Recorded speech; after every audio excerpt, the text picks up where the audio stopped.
சாந்தி 10/3/2024 அவ்யக்த பாப்தாதா திருப்புதல் தேதி 13/2/1999. சிவ அவதாரம் மற்றும் சிக்கனத்தின் அவதாரம். இன்று திரிமூர்த்தி சிவதந்தை தனது மிக அன்பிலும் அன்பான இனிமையிலும் இனிமையான சாலிகிராம குழந்தைகளை சந்திக்க வந்திருக்கிறார். இன்றைய நாள் சிவன் மற்றும் சாலிகிராமங்களின் விசேஷ நாளாகும். எனவே தந்தை குழந்தைகளை சந்தித்து மகிழ்ச்சி அடைந்து கொண்டிருக்கிறார். குழந்தைகளின் பிறந்த நாளை கொண்டாட தந்தை வந்திருக்கிறார். நாம் தந்தையின் பிறந்த நாள் கொண்டாட வந்திருக்கிறோம் என்று குழந்தைகள் கூறுகிறீர்கள். தந்தைக்கும் மகிழ்ச்சி இருக்கிறது, குழந்தைகளுக்கும் மகிழ்ச்சி இருக்கிறது. ஏனென்றால் இந்த பிறந்த நாள் முழு கல்பத்திலும் தனிப்பட்டது மற்றும் அன்பானது. முழு கல்பத்திலும் இப்படிப்பட்ட பிறந்த நாள் வேறு யாருக்கும் கொண்டாடுவது கிடையாது. தந்தை மற்றும் குழந்தைகளுக்கு ஒரே நேரத்தில் பிறந்த நாள் ஏற்படுவது என்பது வேறு யாருக்கும் ஏற்படாது. எனவே முதலில் பாப்தாதா குழந்தைகளுக்கு பல கோடி மடங்கு வாழ்த்துக்களை கொடுத்து கொண்டிருக்கிறார். குழந்தைகளின் வாழ்த்துக்கள் அமிர்த வேலையிலிருந்து மிகவும் உள்ளபூர்வமாக மனதார வாழ்த்துக்கள் பாப்தாதாவிடம் வந்து சேர்ந்து விட்டது.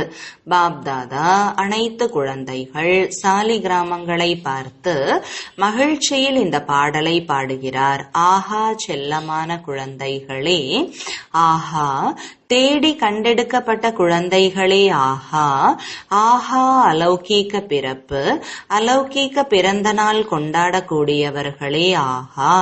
பாப்தாதா ஒவ்வொரு குழந்தைக்காகவும் ஆஹா ஆஹா என்ற பாடலை பாடிக்கொண்டிருக்கிறார். ஏனென்றால் உலகத்தில் உள்ள இவ்வளவு ஆத்மாக்களில் மிக குறைந்த குழந்தைகளாகிய நீங்கள் பல மடங்கு பாக்கியம் நிறைந்தவர்களாக ஆகியிருக்கிறீர்கள். வருங்காலங்களிலும் பாக்கியவான்களாக இருப்பீர்கள். அமர பாக்கியவான்களாக அரை கல்பம் இருப்பீர்கள். ஒரு பிறப்பிற்கான வரதானம் அல்ல, அநேக பிறப்பின் அமர வரதானிகளாக ஆகிவிட்டீர்கள். இப்படிப்பட்ட குழந்தைகளுக்கு தங்களது ஸ்வமானத்தின் நினைவு எவ்வளவு இருக்கிறது?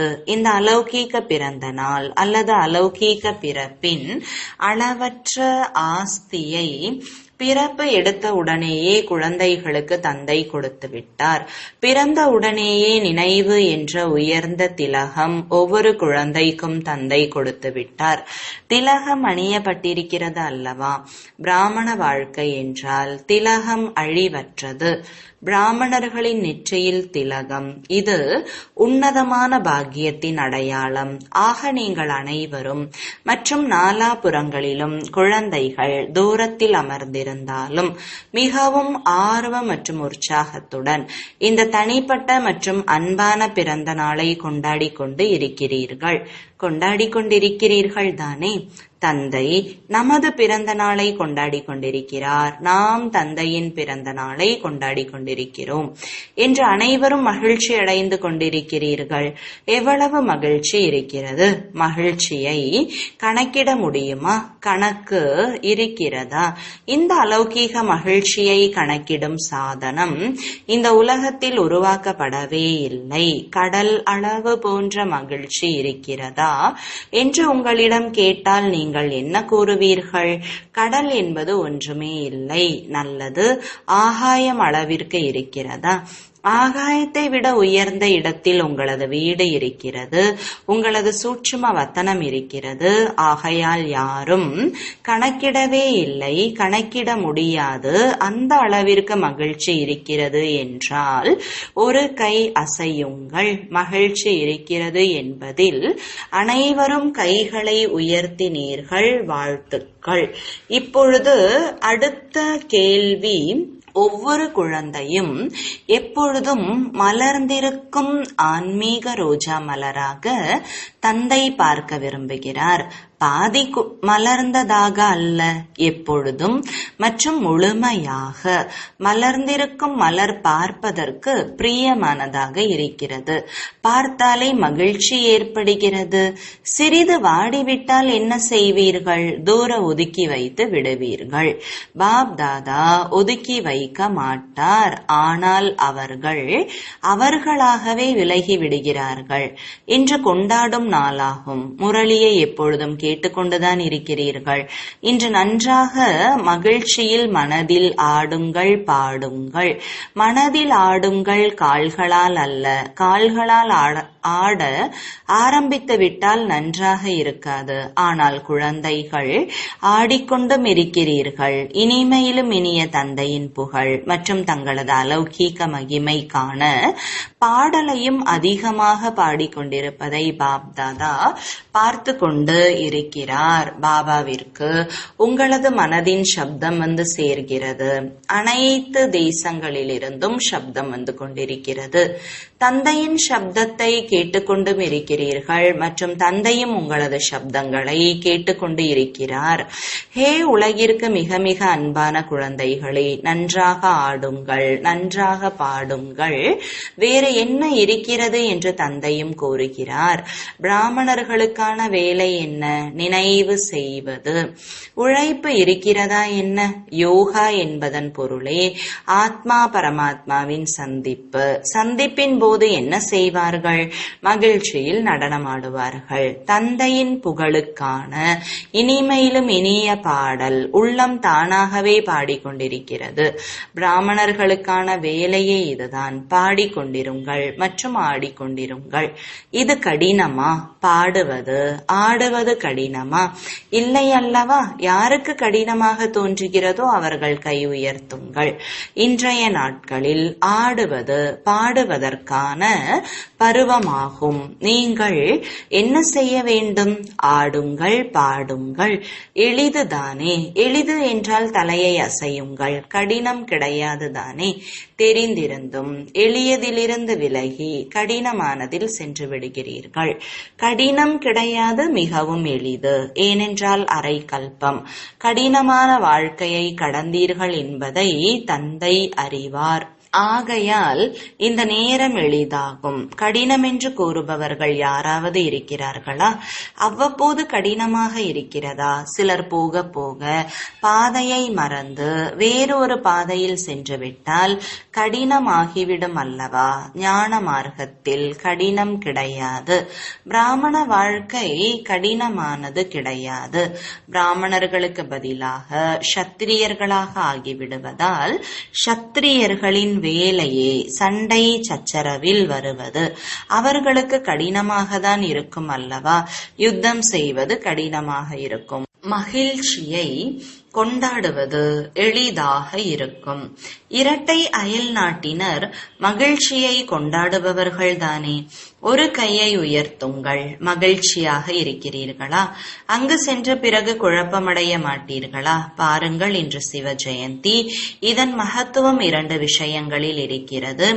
ஒன்று, இன்றைய நாள் விரதம் இருப்பார்கள். இரட்டை அயல் நாட்டினர் கொண்டாடவே இல்லை, பாரதத்தில் தான் கொண்டாடுகின்றனர். ஆக இந்த நாளின் மகத்துவம் விரதம் இருத்தல். 2வது விழித்திருத்தல். நீங்கள் அனைவரும் விரதமும் எடுத்துக்கொண்டீர்கள் தானே? விரதம் உறுதியாக எடுத்துக்கொண்டீர்களா? அல்லது சில நேரம் லேசாக, சில நேரம் பக்காவாக இருக்கிறீர்களா? பழுக்காத பொருள் பிடிக்குமா? வேக வைத்த அனைத்தும் நன்றாக இருக்கும் அல்லவா? ஆக என்ன விரதம் எடுத்துக்கொண்டீர்கள்? பாப்தாதா முதலில் கொடுத்த விரதம் என்ன? நினைவு என்ற திலகம் வைக்கப்பட்டதும் முதலில் எந்த விரதத்தை எடுத்துக்கொண்டீர்கள்? நினைவு இருக்கிறதா? முழுமையான தூய்மையானவர் ஆகுக. தந்தை கூறினார், குழந்தைகள் தாரணை செய்தீர்கள். ஆக தூய்மைக்கான விரதம் என்றால் வெறும் பிரம்மச்சரியம் மட்டுமல்ல. பிரம்மாவை போன்று ஒவ்வொரு கல்பம் வார்த்தை மற்றும் செயலில் தூய்மை. இதைதான் இதைதான் பிரம்மச்சாரி மற்றும் பிரம்மாச்சாரி என்று கூறப்படுகிறது. ஒவ்வொரு வார்த்தையிலும் தூய்மைக்கான அதிர்வலைகள் நிறைந்திருக்க வேண்டும். ஒவ்வொரு சங்கல்பத்திலும் தூய்மையின் மகத்துவம் இருக்க வேண்டும்.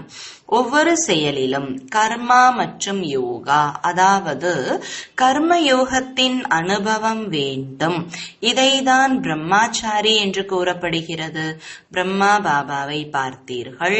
ஒவ்வொரு வார்த்தையும் மகா வாக்கியம், சாதாரண வார்த்தைகள் அல்ல. ஏனென்றால் உங்களது பிறப்பே சாதாரணமானது அல்ல, அலௌகீகமானது. அலௌகீகம் என்றாலே தூய்மை. எனவே தினமும் இரவில் தனக்கு ஆசிரியராகி சோதனை செய்யுங்கள் மற்றும் தனது சதவிகிதத்தின்படி தனக்குத்தானே மதிப்பெண் கொடுத்து கொள்ளுங்கள். 100% ஆக வேண்டும். ஆனால் தினமும் தன்னை பாருங்கள், மற்றவர்களை பார்க்காதீர்கள். பாப்தாதா பார்க்கிறார். தன்னை பார்ப்பதற்கு பதிலாக மற்றவர்களை பார்க்க ஆரம்பித்து விடுகிறீர்கள். அது எளிதாக இருக்கிறது. இன்றைய நாள் சங்கல்பம், வார்த்தை மற்றும் செயலில் எவ்வளவு சதவிகிதம் இருந்தேன் என்று தன்னை பாருங்கள். நீங்கள் இந்த ஆண்டு நாலாபுறங்களிலும் என்ன செய்தி கொடுத்தீர்கள்? மாற்றம் என்ற செய்தி அனைத்து நிகழ்ச்சிகளிலும் கூறினீர்கள். அங்கு இங்கு என்று எங்கு சொற்பொழிவு செய்தாலும் மாற்றம் என்ற தலைப்பில் மிக நன்றாக சொற்பொழிவு செய்தீர்கள். ஆக இந்த ஆண்டு நாலாபுறங்களிலும் சேவையில் மற்றவர்களையும் மாற்ற வேண்டும் என்ற லட்சியம் மிக விமரிசையாக செய்தியை கொடுத்தீர்கள். பாப்தாதாவிற்கு மகிழ்ச்சி. நீங்களும் தினமும் தனக்குள் சோதனை செய்யுங்கள். ஒவ்வொரு நாளும் எத்தனை சதவிகிதம் மாறியிருக்கிறேன்? மாற்றம் முன்னேறும் கலையில் இருக்க வேண்டும், கீழிறங்கும் கலையில் கூடாது. பாப்தாதாவும் ஒவ்வொரு குழந்தையின் சார்ட்டை பார்க்கிறார். அனைத்து குழந்தைகளையும் பார்க்கிறாரா அல்லது விசேஷமானவர்கள் அதை பார்க்கிறாரா என்று நீங்கள் யோசிக்கலாம். அனைத்து குழந்தைகளின் சார்ட்டை பாப்தாதா அவ்வப்பொழுது பார்ப்பார். தினமும் பார்ப்பது கிடையாது, ஆனால் அவ்வப்பொழுது பார்க்கிறார். அவர்கள் கடைசியில் இருந்தாலும் அல்லது முதலில் இருந்தாலும் அனைவரும் சிரித்துக் கொண்டு இருக்கிறீர்கள். சார்ட் என்ன என்பதை பாப்தாதா கூறிவிடலாமா? இன்றைய நாள் கொண்டாடும் நாள் அல்லவா? ஆகையால் கூற மாட்டேன். ஆனால் எதிர்காலத்திற்காக சைகை கொடுக்கிறேன். இன்றைய நாளின் மகத்துவம் விரதம் இருப்பது என்றால் திட சங்கல்பம் செய்வது. உண்மையான பக்தன் ஒருபோதும் விரதத்தை விட்டுவிட மாட்டார். பாப்தாதா குழந்தைகளுக்கு மீண்டும் எதிர்காலத்திற்காக சைகை கொடுத்து கொண்டு இருக்கிறார். இப்பொழுதும் கூட முதல் அஸ்திவாரம் சங்கல்ப சக்தி அவ்வப்பொழுது அதிகம் வீணாகிறது. எதிர்மறையானது வீணானவை விட குறைவாக இருக்கிறது. இந்த சங்கல்ப சக்தியின் உபயோகம் எவ்வளவு சுயத்திற்காக அல்லது உலகத்திற்காக பயன்படுத்த வேண்டுமோ இன்னும் அவ்வளவு அதிகப்படுத்துங்கள். ஏனென்றால் சங்கல்பத்தின் ஆதாரத்தில் வார்த்தை மற்றும் செயல் ஏற்படுகிறது. எனவே சங்கல்ப சக்தியில் மாற்றம் செய்யுங்கள். வீண் மற்றும் எதிர்மறையாக இருப்பதை மாற்றம் செய்து உலக நன்மைக்கான காரியத்தில் பயன்படுத்துங்கள். பாப்தாதா சங்கல்பத்தின் பொக்கிஷத்தை அனைத்தையும் விட சிரேஷ்ட பொக்கிஷம் என்று நினைக்கிறார். ஆகையால் இந்த சங்கல்பத்தின் பொக்கிஷத்தில் சிக்கனத்தின் அவதாரமாக ஆகுங்கள். இன்றைய நாள் அவதார நாள் என்று கூறப்படுகிறது. ஆக பாப்தாதாவிற்கு அனைத்து குழந்தைகளின் மீதும் இந்த சுப ஆசைதான் இருக்கிறது. இன்றைய நாள் சிவ அவதாரத்தின் கூடவே நீங்கள் அனைவரும் சிக்கனத்தின் அவதாரமாக ஆகுங்கள். சங்கல்பத்தின் சிக்கனம் என்றால் வீணானவைகளில் பாதுகாப்பாக ஆகிவிட்டீர்கள். பிறகு அனைத்து பொக்கிஷங்களும் தானாகவே பாதுகாப்பாகிவிடும்.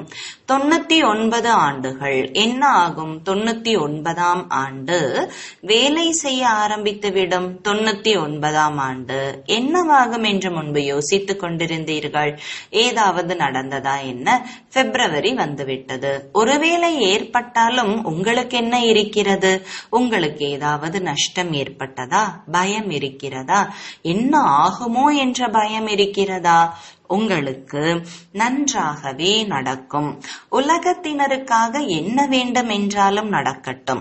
நீங்கள் பயமற்றவர்களாக சிரித்த முகத்துடன் விளையாட்டை பார்க்க வேண்டும். விளையாட்டில் இரத்தத்தையும் காண்பிக்கிறார்கள், அன்பையும் காண்பிக்கிறார்கள், யுத்தத்தையும் காண்பிக்கிறார்கள், நல்ல விஷயங்களையும் காண்பிக்கிறார்கள். பிறகு விளையாட்டில் பயம் இருக்குமா? என்ன ஆகும்? ஏன் நடந்தது? எதற்காக நடந்தது? இவ்வாறு யோசிக்கிறீர்களா? போதையுடன் அமர்ந்து பார்க்கின்றனர். இதுவும் எல்லையற்ற விளையாட்டு. ஒருவேளை சிறிதளவு பயம் ஏற்பட்டு விட்டால் என்ன நடந்தது? ஏன் நடந்தது? இவ்வாறு நடந்திருக்க கூடாது. ஏன் நடந்தது என்று இப்படிப்பட்ட மனநிலை உடையவர்களுக்கு பாதிப்பு ஏற்படும். நல்ல காட்சிகளில் நல்ல நிலை, கெட்ட காட்சிகளில் நிலை கெட்டு விடுகிறது. குழப்பத்தில் வந்துவிடும். ஆகையால் 99ஆக இருந்தாலும் 2000ஆக இருந்தாலும் உங்களுக்கு என்ன? விளையாட்டை விளையாட விடுங்கள். போதையுடன் பாருங்கள். பயப்படாதீர்கள். ஐயோ, ஏன் இவ்வாறு நடந்தது என்று சங்கல்பத்திலும் வரக்கூடாது. 99ஆம் ஆண்டு என்னவாகும் என்று அனைவரும் கேட்கின்றனர். ஏதாவது நடக்குமா? நடக்காதா? பாப்தாதா கூறுகிறார், நீங்கள் தான் இயற்கைக்கு சேவை கொடுத்திருக்கிறீர்கள். நன்றாக சுத்தப்படுத்துங்கள். அதற்கு நீண்ட பெரிய துடைப்பம் கொடுத்து இருக்கிறீர்கள். பிறகு ஏன் பயப்படுகிறீர்கள்? உங்களது கட்டளைப்படி அது சுத்தப்படுத்துகிறது என்றால் நீங்கள் ஏன் குழப்பத்தில் வருகிறீர்கள்? நீங்கள் தான் கட்டளை பிறப்பித்து இருக்கிறீர்கள். எனவே ஆடாது அசையாதவர்களாகி மனம் மற்றும் புத்தியை முற்றிலும் சக்திசாலியாக்கி ஆடாத அசையாத நிலையில் நிலைத்து விடுங்கள். இயற்கையின் விளையாட்டை பார்த்து கொண்டே முன்னேறுங்கள். பயப்படாதீர்கள். நீங்கள் அலௌகீகமானவர்கள், சாதாரணமானவர்கள் அல்ல. சாதாரணமானவர்கள் குழப்பத்தில் வருவார்கள், பயப்படுவார்கள். அலௌகீகமானவர்கள் மாஸ்டர் சர்வசக்திவான் ஆத்மாக்கள் விளையாட்டை பார்த்து தனது உலக நன்மை செய்யக்கூடிய காரியத்தில் மும்முரமாக இருப்பார்கள்.